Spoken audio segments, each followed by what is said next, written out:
Ketika kita melempar pancing ke air, akan terjadi riak gelombang di permukaan air.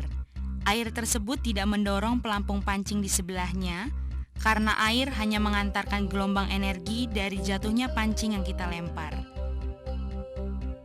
Air merupakan medium atau perantara yang merambatkan tenaga lemparan kita.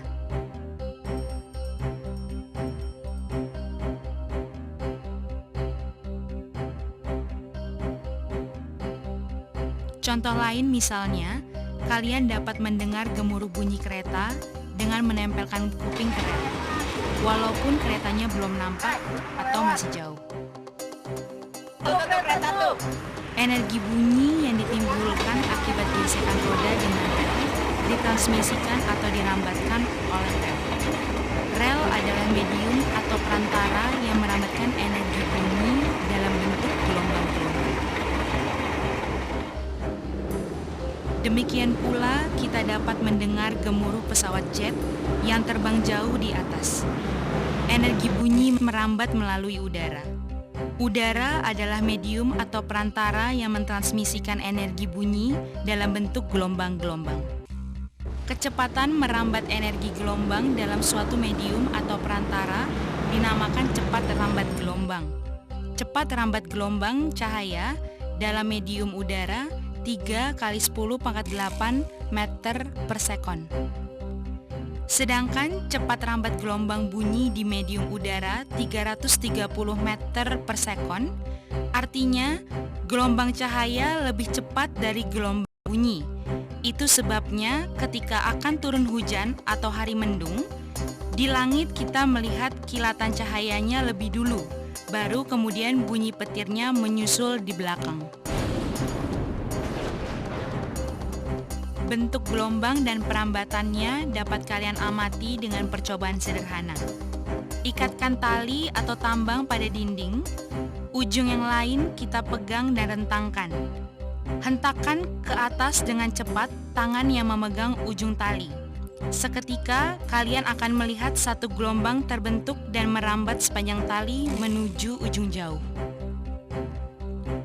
Jika diamati, arah getarannya tegak lurus terhadap arah perambatan gelombang. Gelombang jenis ini disebut gelombang transversal.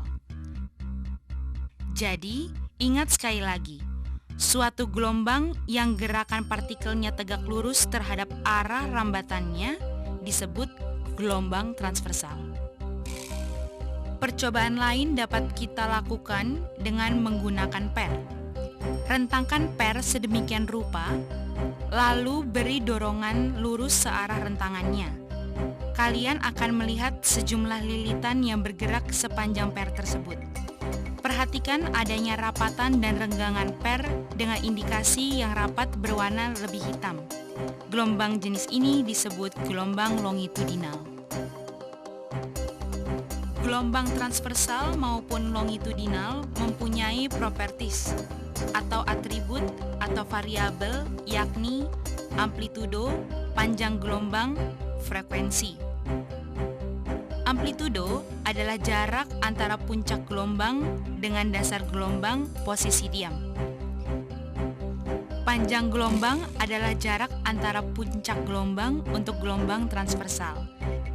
Sedangkan untuk gelombang longitudinal, panjang gelombang diukur dari rapatan ke rapatan atau dari renggangan ke renggangan. Frekuensi adalah jumlah getaran atau banyaknya getaran dalam satu detik.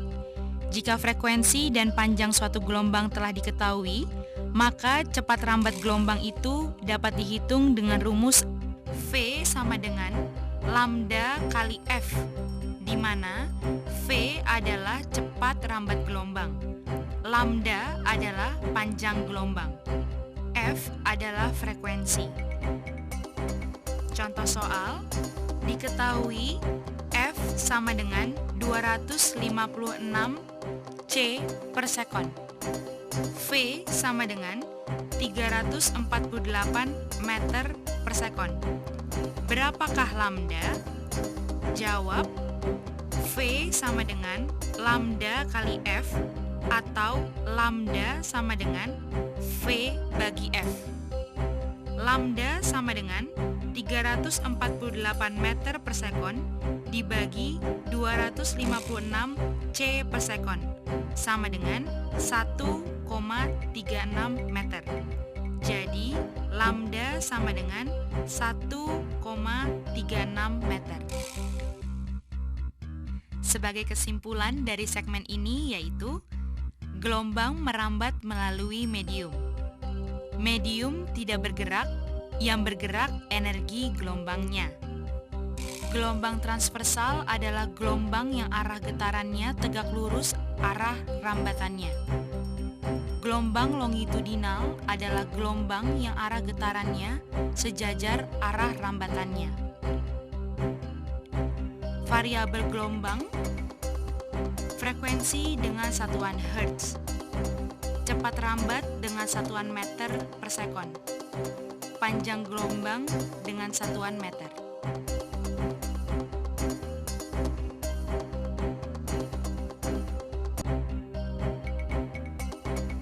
Dalam segmen ini akan dipelajari tentang pemantulan dan pembiasan.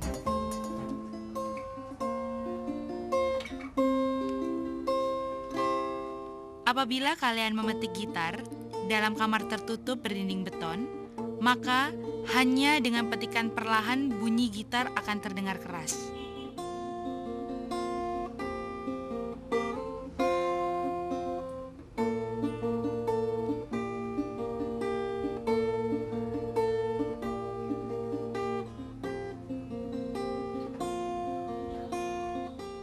Sebaliknya, bila memetik gitar di ruangan terbuka, di halaman rumah misalnya, dengan kekuatan petikan yang sama, bunyi gitar terdengar lebih lemah.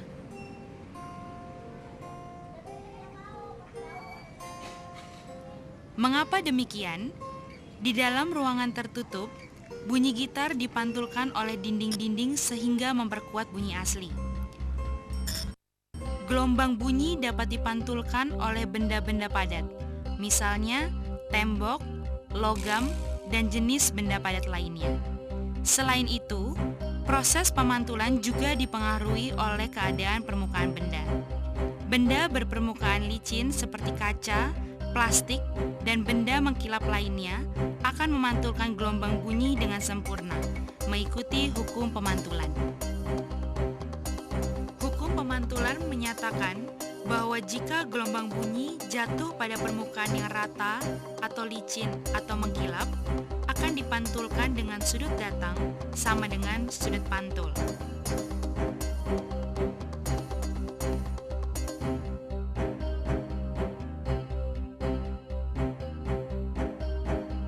Sifat gelombang bunyi yang dapat memantulkan banyak digunakan untuk membantu pekerjaan manusia, satu di antaranya alat sonar. Sonar merupakan suatu alat untuk mengukur kedalaman laut. Cara kerja sonar sebagai berikut. Sonar dilengkapi semacam antena untuk mentransmisikan gelombang bunyi yang umumnya diletakkan di bawah kapal. Suatu gelombang bunyi dengan frekuensi tertentu dipancarkan melalui antena tadi ke dasar laut yang akan diukur kedalamannya. Bunyi atau gelombang pantul dari dasar laut diterima oleh antena, kemudian dihitung jaraknya berdasarkan jarak waktu antara bunyi asli dengan bunyi pantul.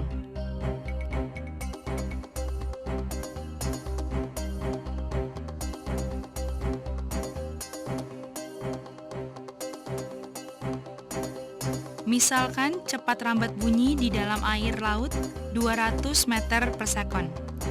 Jika perbedaan jarak waktu antara bunyi asli dengan bunyi pantul 2 detik, maka jarak yang ditempuh 2 kali 200 meter sama dengan 400 meter. Karena jarak ini ditempuh bolak-balik, maka kedalaman laut 400 meter dibagi 2 sama dengan 200 meter.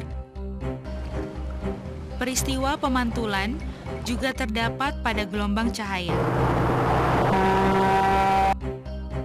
Cahaya dipantulkan oleh permukaan yang licin atau mengkilap, misalnya cermin.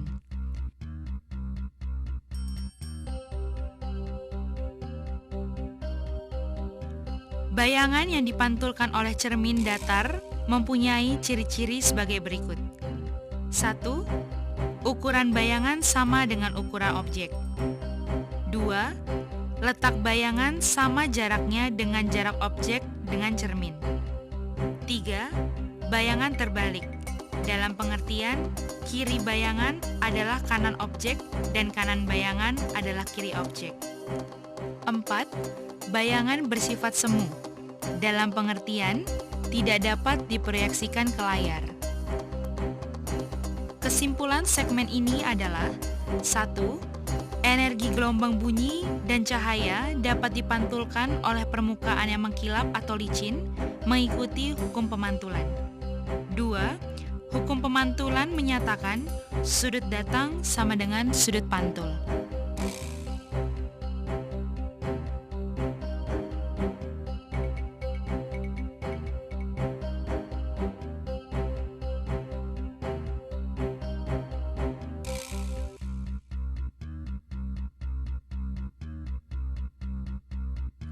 Dalam segmen terakhir, kita akan membahas tentang refraksi atau pembelokan atau pembiasan energi gelombang cahaya.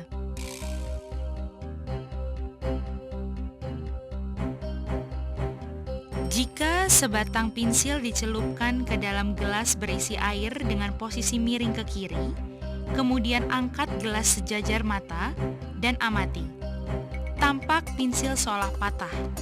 Selanjutnya, miringkan batang pensil ke kanan dan amati.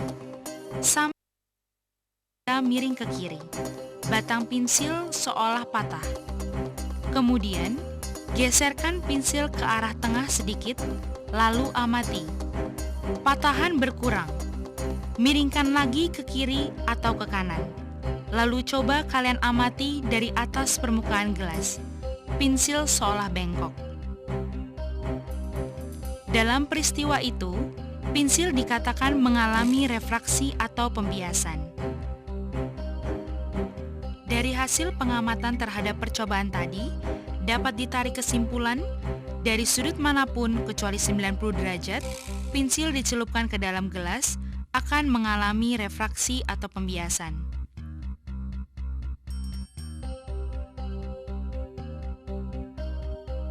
Snell, seorang fisikawan, menemukan hubungan antara sinus sudut celup dengan sinus sudut pembiasan.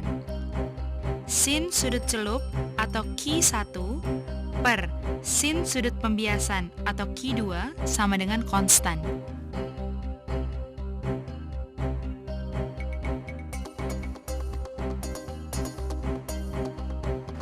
Kecepatan atau speed cahaya di ruang hampa, di udara, di air tawar, di laut, di gelas, masing-masing berbeda.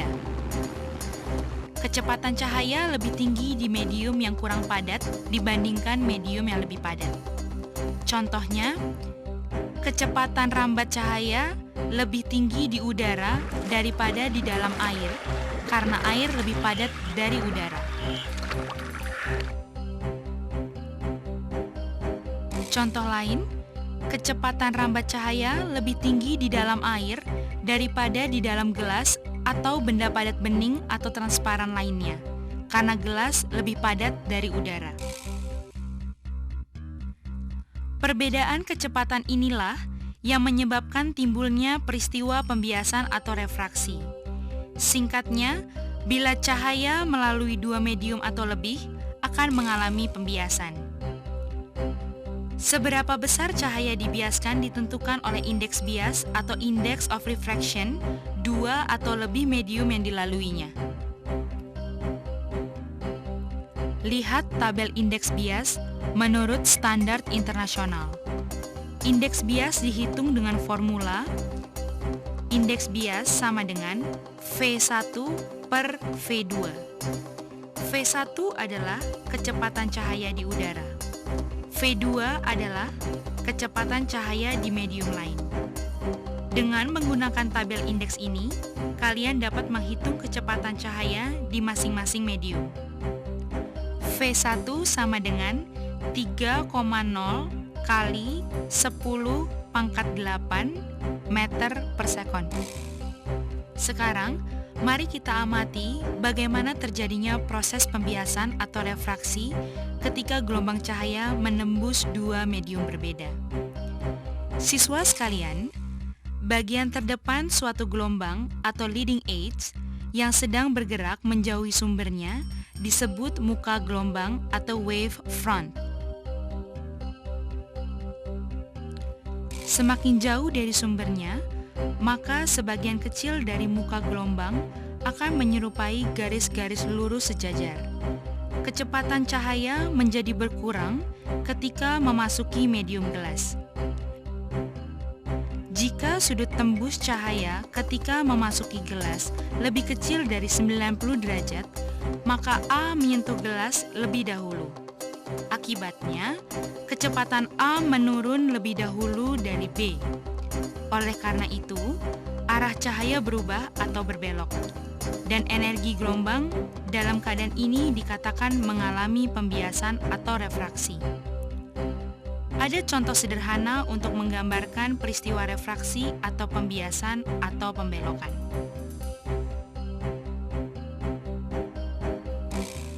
Siswa sekalian, Snell menemukan hubungan antara pembiasan cahaya dan medium yang kemudian dikenal dengan hukum Snell. Hukum Snell menyatakan, 1. Jika suatu energi cahaya dengan sudut miring merambat dari medium renggang ke medium padat, maka pembiasannya mengarah ke garis normal. 2. Jika suatu energi cahaya dengan sudut miring merambat dari medium padat ke medium renggang, maka pembiasannya menjauhi garis normal. 3. Cahaya datang, cahaya bias, dan garis normal terletak dalam satu bidang.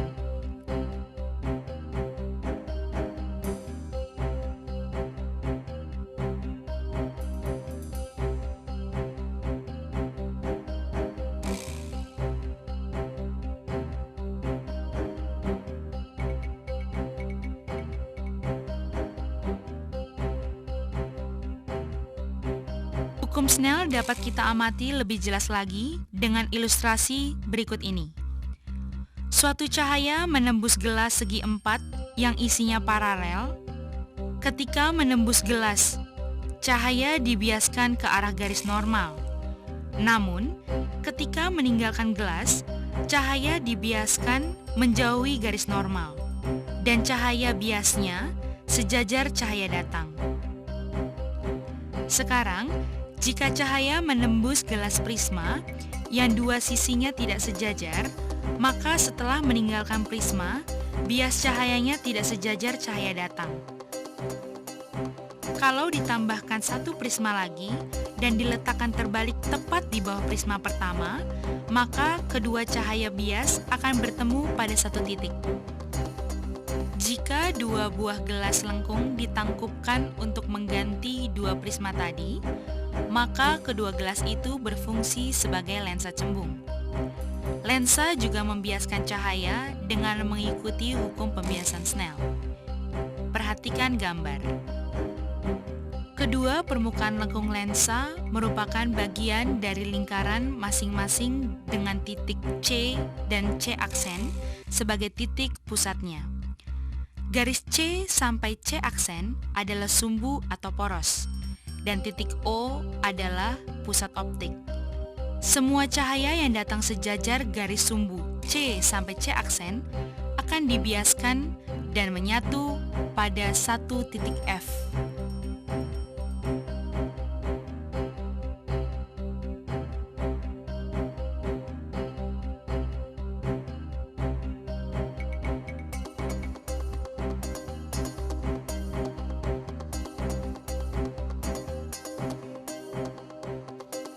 Hukum pembiasan cahaya banyak diterapkan dalam berbagai alat optik yang amat berguna bagi manusia.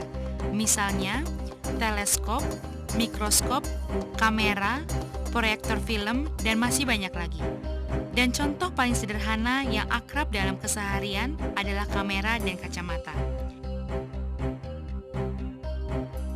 Ketika kita memotret objek yang jauh maupun dekat, kita harus menyesuaikan fokus atau pembiasan agar terlihat tajam. Begitu juga lensa mata mengatur fokus dengan cara menipis atau menebal mengikuti jarak objek. Untuk mata yang normal, bayangan objek jatuh pada retina. Pada penderita rabun jauh, bayangan objek jatuh di belakang retina. Untuk mengkoreksi kesalahan ini, mereka harus menggunakan lensa cembung. Pada orang yang menderita rabun dekat, bayangan objek jatuh di depan retina. Untuk mengoreksi kesalahan, penderita harus menggunakan lensa cekung agar bayangan jatuh pada retina.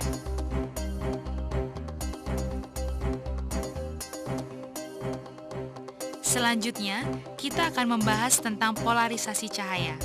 Namun sebelumnya, perhatikan hal-hal penting dari materi yang telah kita pelajari.